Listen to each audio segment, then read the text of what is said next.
of the youth program at the South End Technology Center in Boston, Massachusetts, where she leads the Learn to Teach, Teach to Learn program. The South End Technology Center, SETC, it's the first Fab Lab outside of the MIT, the Massachusetts Institute of Technology, and the first social Fab Lab in the world.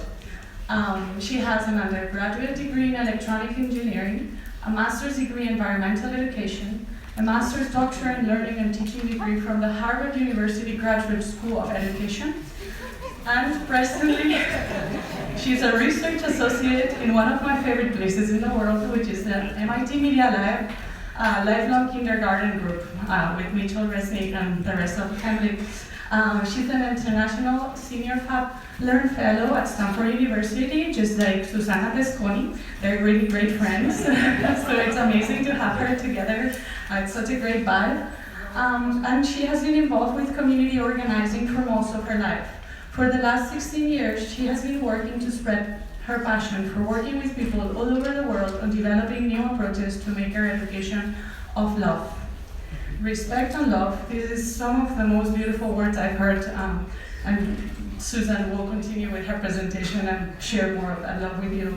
But she says that respect and love is the only truly renewable and sustainable source of energy in the universe. So with no further ado, it's my pleasure to introduce you to Susan Klimczac.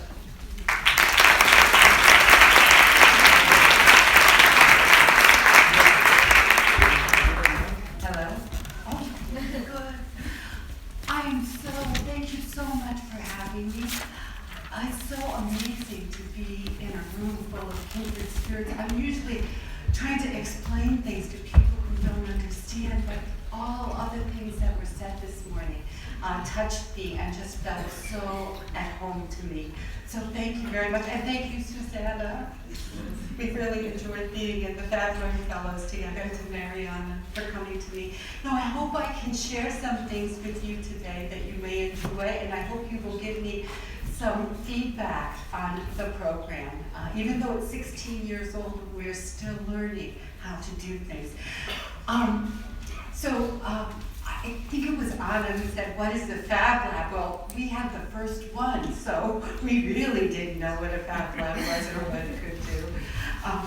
And then Anna, I thought that you had such good words to say, and you were a transition from the Breakers into our program, because you talked about, you were a breaker, and then now you're a teacher there. And I think you exemplified your enthusiasm and your genuineness, exemplified what Sherry Turkle talked about. They had this big celebration of Seymour Papert, and she said that you know a program is successful if you see people falling in love with themselves as learners, falling in love with tools and materials, and falling in love with what they make. And I think you exemplified that. So, and I want to encourage you, for 16 years we've had half young women, half young men in our program. So thank you. Okay, next. So, Breakers and Learn to Teach, Teach to Learn, I think we have a lot in common in technologies of the heart. I want to introduce you to some of my intellectual friends, my intellectual family. I love that the Breakers are thinking about, it's based on changing the world. And one of my good intellectual friends is Vincent Harding, and he says, in order to change the world, we need a new and informed humanity. We want to be creating something new, not equal opportunity in a dehumanized world. We don't want equal opportunity in the world that now exists. We want young people who are creating a new and informed humanity. The next thing I would like you to the person I'd like to introduce you to is Grace Lee Boggs. She was an organizer that lived to 100 years old in Detroit, and she was on my dissertation committee. I was very, very fortunate. And I hope that at the end of my presentation, we have an opportunity to do this together. She says the most important thing that activists can do is to imagine the future, to imagine and have confidence in what you can become, to think creatively about the future and about the kind of world we want. So I'm going to come back to that, but that's Grace. And last but not, oh no, I wanted to use this quote by Toni Morrison. She told them that the only grace they could have was the grace that they could imagine. And that's why futuring is important. That if they could not see it, they would not have it.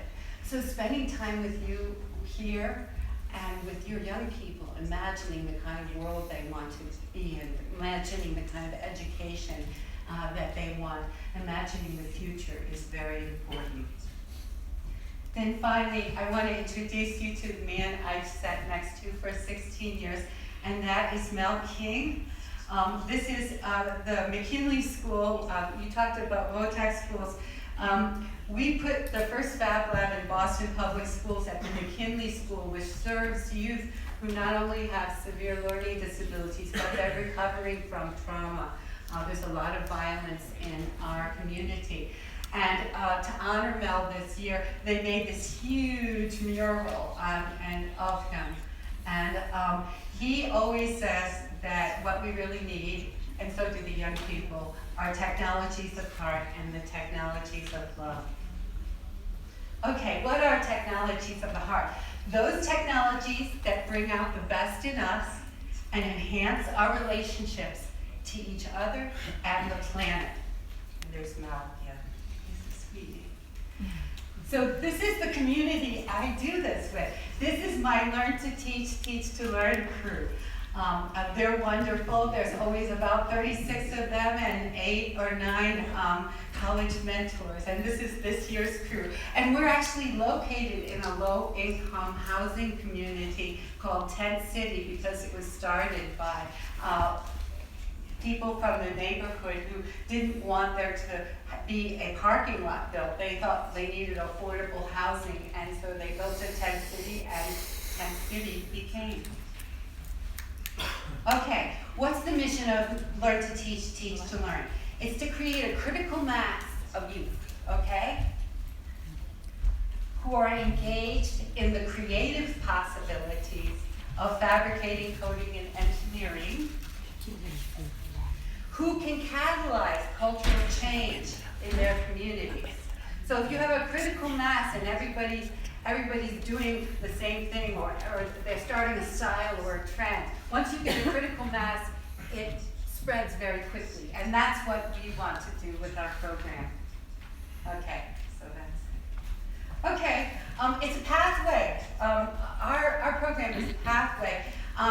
We have our youth teachers, so there's 36 of them, and they're teens, age 14 to 19, and they teach the younger children who are age 7 to 13. And then when they graduate from college, they graduate from high school and go to college, they become college mentors. Very angelic. They're very sweet. So there's a pathway. So the children, when they become teenagers, they come to learn to teach, teach to learn. And then when they go on to study engineering, computer science, in college, they come back and teach the teenage youth teachers. Okay, so somebody said numbers are really important, and I really agree with that. So we have 2 higher education partners. We partner with the MIT Media Lab, especially the Lifelong Kindergarten group. And we've recently started a really good relationship with the University of Massachusetts, the public university. We have only one sister program. You all are so lucky that there's 7. You have 7 programs, sister and brother programs to work with. But we have the Steaming It in the Park program at a longtime community partner called the Menino Community Center. So we have 9 college mentors, 36 teenage youth teachers who teach young people at more than 30 community organizations. And each year now we teach 700 elementary and middle school children, the youth teachers do. But we started with just 6 teenagers and maybe 10 children our first year. So your numbers are already bigger than ours were at this point. Okay, what's the impact? It's 16 years, we've impacted over 5,000 Boston youth, and we've developed an education laboratory where we're developing approaches and activities that we share with others. I love that you have a website already, because we're just starting to try to get our activities online. We received some recognition. We got a Google Rise Award for the approach that our young people came up with for microcontroller learning. We've been recognized by Change the Equation. We got a community research grant from the American Education Research Association. So it's been a little exciting. There's 3 parts to our program. There's learning, building, and teaching. So this is kind of a timeline. From April to June, the young people come every Saturday, and they learn 6 different technologies I'll tell you about later. In the summertime, they're there 25 hours a week, and the first few weeks, they build a project in small groups that solves a community issue they think is important, and then they go out and teach all over Boston. They carry their bags. Okay, we pay our youth, and we think that that's really important. Why? Because we don't have enough role models of teachers of color. In Boston, there's, I think, 80% of the youth are youth of color, and maybe 20% of the teachers are teachers of color. So we need more role models, and we feel like our youth are playing that role, so we think it's important to acknowledge them. They also have many needs, as someone talked about. They need to support their families. I would say about half of my young people turn over their checks to their families to help support them. And then people always say, oh, if you pay people, they're just going to come because it's a job. We do an evaluation at the end of every year, and we ask the youth, we say, here are 10 things that we do and learn to teach to learn. Please rank them from your top choice that you think is most important to your bottom. And every single year for the last 8 years, getting paid is important, but the last on the list. How do we do this? We partner with a lot of people. So we get them a free public transportation card. I have to twist their arm to do that. We raise money, and I heard that some of you are interested in how we get funded. So we get a lot of support from community-oriented banks. So we have a lot of community banks. Klimczac Making the Future has a wonderful program that's only in the US, but it's an international organization. So I think they should start supporting international efforts, and local high-tech companies.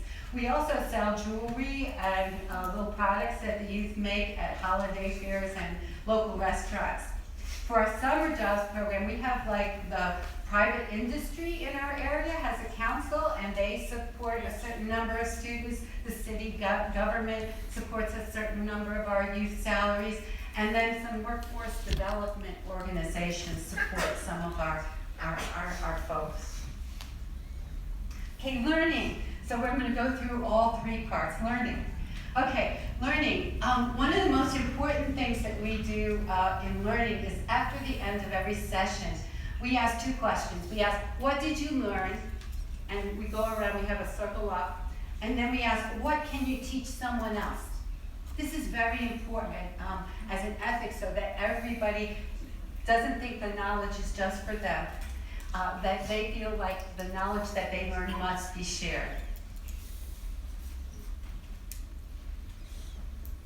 Okay, here's what we teach. We teach computer programming, we teach physical programming, digital design and fabrication, electronics, alternative energy, and mechanical engineering. So, and each year we have like aspects of alternative energy and mechanical engineering that the youth choose.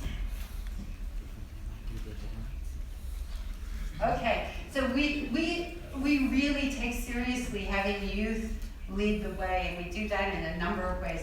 We have every year they create a poster called We the People, and it basically are the rules for our community culture, and they make it every year. Then the returning youth decide on what activities we're going to have. And then they actually design those activities and teach the new youth. So as a youth teacher might return 2 or 3 or 4 years, each year they have more and more responsibilities for teaching in the program. Oh, I was going to go back. Some great ideas that they come up with. So this is a solar bobble. It goes back and forth. And they designed, the youth teachers came up with this idea of having a bobble machine for the youth. And they designed this little mechanism. We put together kits and take them out. And the young people design their own toppers for them. This is a drying robot because they thought children love robots. So we could make this for about $30, maybe 25 euros.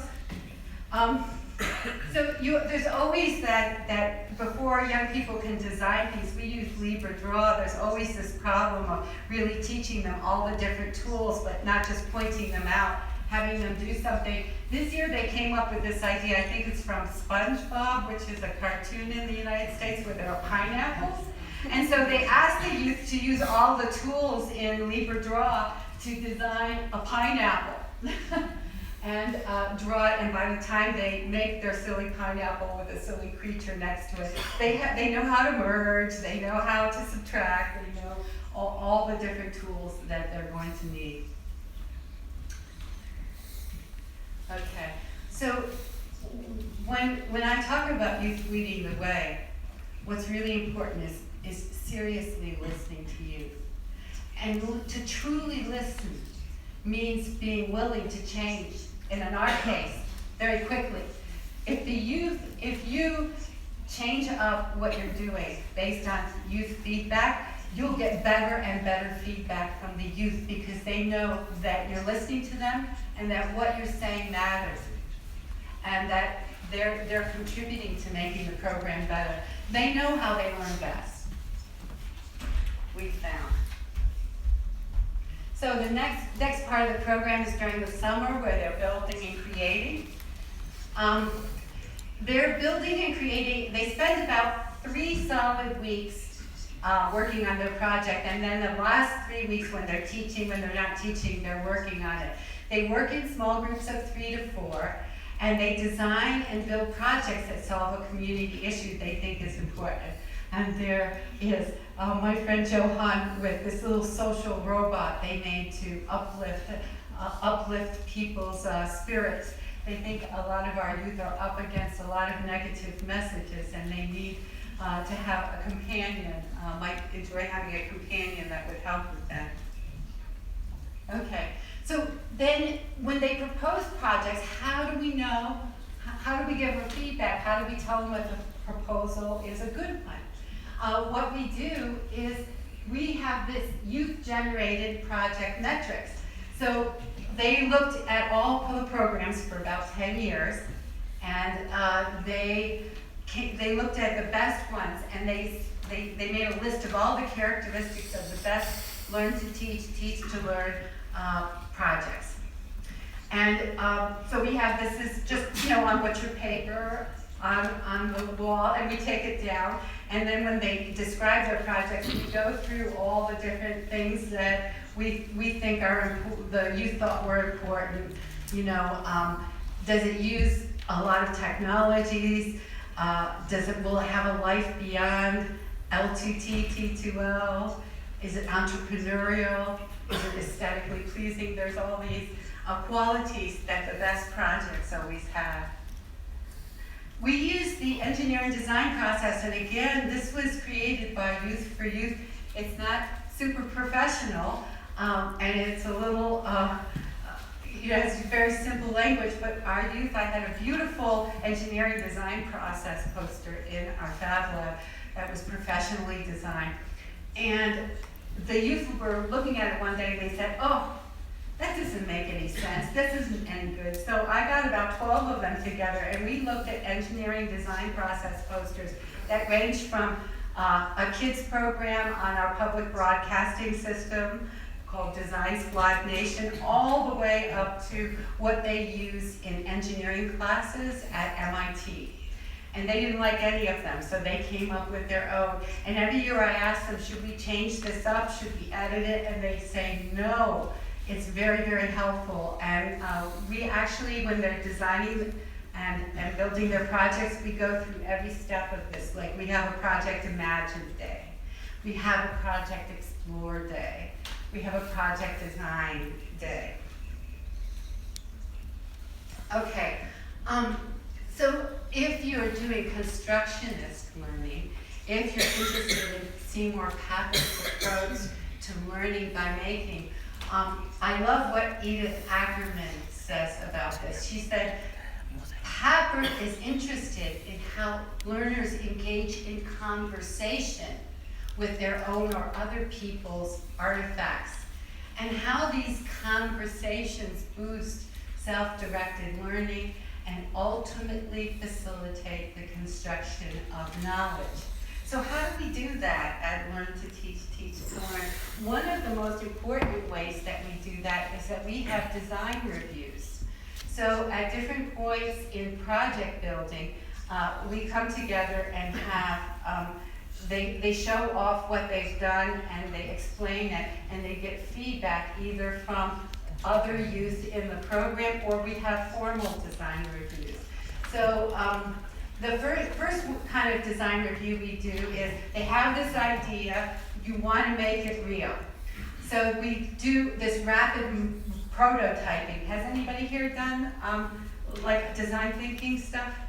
Where you do IDEO, rapid prototyping? Well, basically you give them a big bag of stuff, materials, and you say, make a model out of what you have in 20 minutes of your project, okay? Of what you think it is. There's a really tight time limit. We have lots and lots of craft material, and it gives them an opportunity to not just think with their heads, but think with their hands. And they learn things about the project as they try to build these models. And then afterwards, we have them present, and we tell them what we'd like to know about it. And then we have a peer group feedback brainstorm. We divide them into small groups and they answer some questions. And then they share that out with the group. After a few more days, we have them do proof of concept prototypes. So they come up with wild ideas for their projects. And we want them to do what engineers do, which is prove the basic ideas, that they can do the basic ideas behind what they're building. So they identify the key electronic and coding and mechanical parts of their project, and then they design a prototype that shows a very simple prototype, and we use grow kits, we use various things that allow for this prototyping to happen fairly quickly, and we build a model that demonstrates that this idea is going to work. And then they're very proud. That's Tyler. And then we actually bring in people from the community who are very varied in background. You don't want all engineers. You want like a politician, a plumber, a ballerina, and maybe an engineer, a teacher. We have an English teacher from one of the schools that loves coming in. And we have this formal panel set up, and the youth do these presentations. And then we give them guidance about what kind of feedback to give. So there's this guidance that happens. And we have somebody writing it all down so they can listen carefully. And this ends up really influencing and making their projects so much better. Okay, documenting it. Don't worry, all that stuff about the design reviews, I'm passionate about it, so it's all online. But another way we engage in conversation and have them make whatever they're creating a public entity, as Seymour Papert would say, is by having them do blogs or digital portfolios of their projects as they build them. Okay. Just checking on time. So they have a web page for each of their projects. Happens to be for Karen. They make a little logo. They do a picture of their project group and put their names on it. And then they do a lot of the things that are right in the engineering design process. So they'll say what the problem is, they'll say what their solution is, they'll describe what it is, their audience. They have links to all their materials in case somebody the year after wants to go and build something similar. And then each day they put down what they've done. Like for this one, they had different colored buttons that lit up different color RGB LEDs. And so they put pictures, they put video demonstrations, all kinds of things in their project portfolios. And we try to make them as nice as we can because some of our youth have been able to leverage their portfolios to get scholarships, to get into college, to get jobs. So at the end of the whole summer, we have a project expo where we invite all their friends, their family, people from the community. They set up booths inside. You can see this.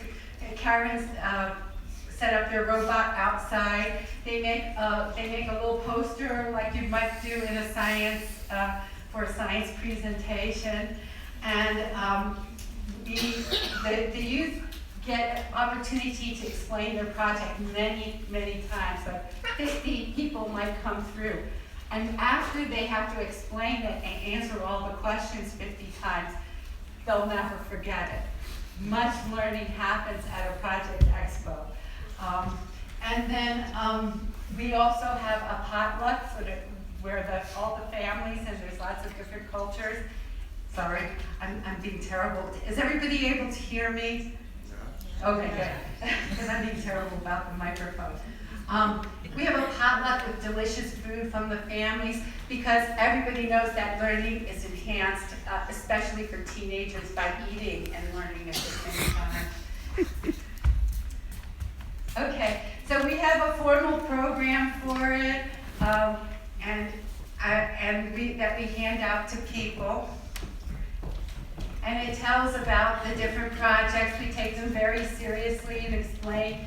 The youth work really hard at explaining exactly what they're doing, the technologies they use, and why it serves a community issue. And finally, this is before the Project Expo. They've gained confidence, they've learned some skills. They built these parts of these projects and they gain confidence and competence in their own skills.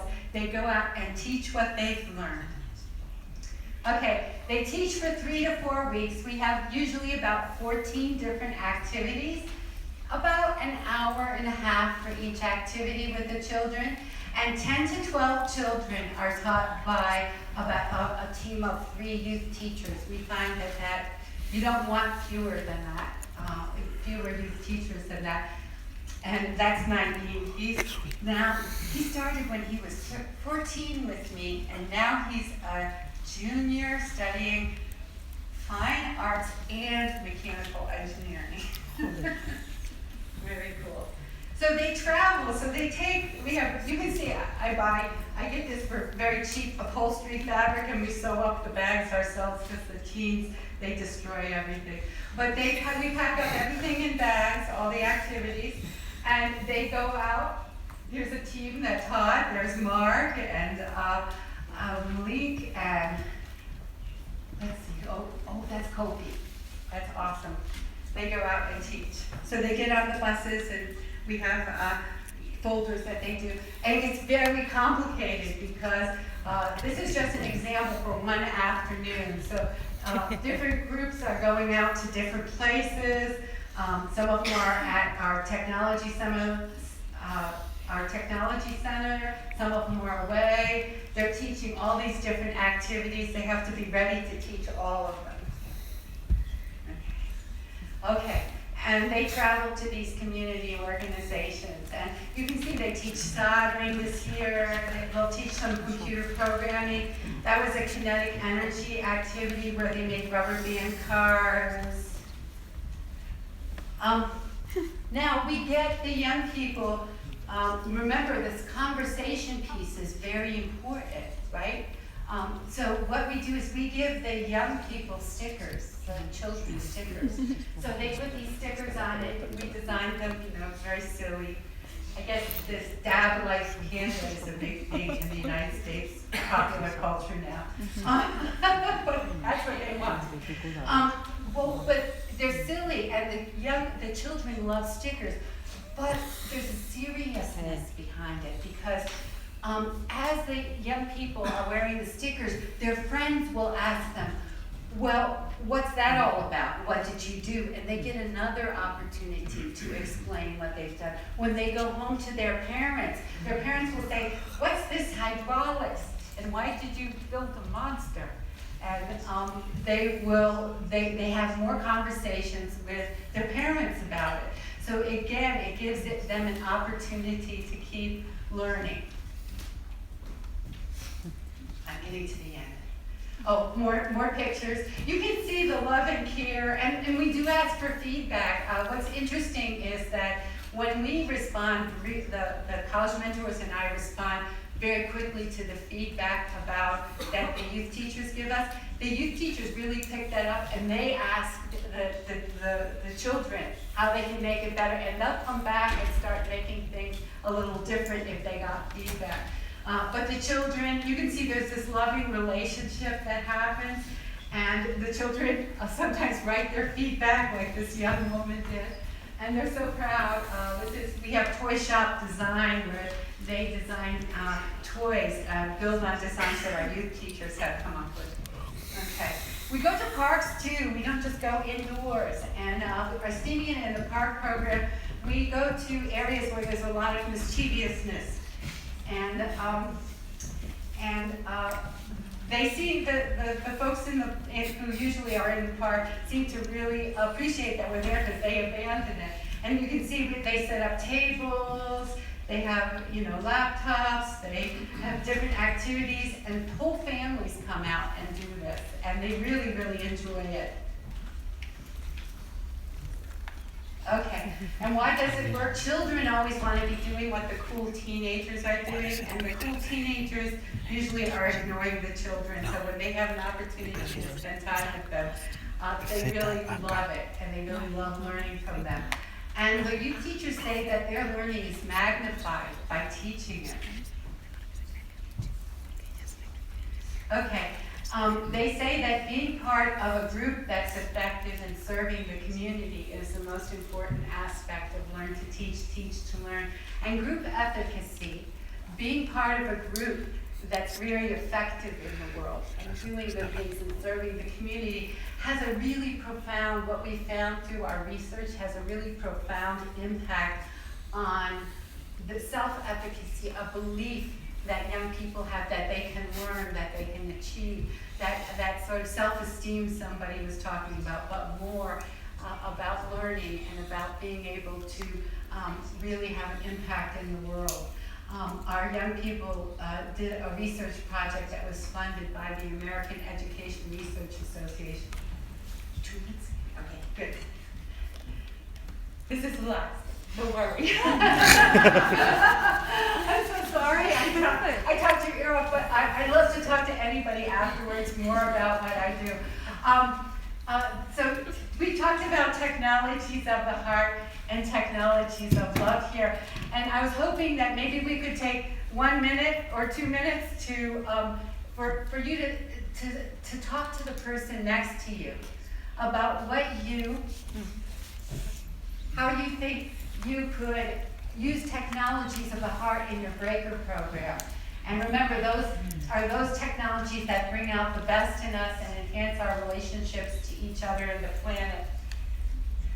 And so what technologies of the heart would you like to bring to breakers in the future? And I wanted you to have at least 2 minutes to talk to each other and imagine the future. So I'm going to take that. Go ahead. Talk to the person next to you. We'll try an experiment. Y que me lo he perdido porque estaba intentando entender otra cosa. Nos da como 2 minutos para pensar qué podríamos introducir aquí. podríamos o sea, como de estas ideas para hacer como que la gente saque. A mí hay una cosa que me ha gustado mucho, que no hacemos en break, y que creo que puede ser bueno también para la gente de buscar, o sea, traer a gente como de fuera para que ofrecieran también, o sea, traer gente distinta. no a la de la propia Claro, escuela. también es solo del cole, yo creo que ayuda también. A enseñar o para también ofrecerlo a la comunidad. Para conectar, yo creo para conectar, o sea, como para que se enteren, o sea, que se enteren de lo que ocurre fuera, pero también como para que aporten. O sea, que no sea como, vale, esto sí como vuestro proyecto. Sí. O sea, que tenga una dimensión comunitaria. Claro, yo creo que molaría más. Es complicado.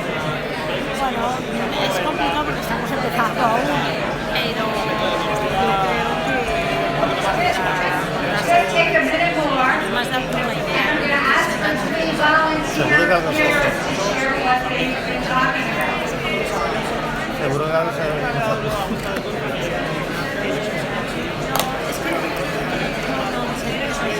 Tampoco sé Pero, dónde pues, estás tú para darte la idea.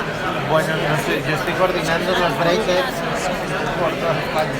Estoy un poco visitando, aprendiendo de qué hace cada uno. Y yo creo que mola mucho, o sea, a mí una de las cosas que me mola mucho es que cada espacio es distinto. ¿No? O sea, como que cada espacio tiene su personalidad. Pero eso tiene que ver con el Fab Lab que está afuera, claro. Nosotros podemos ser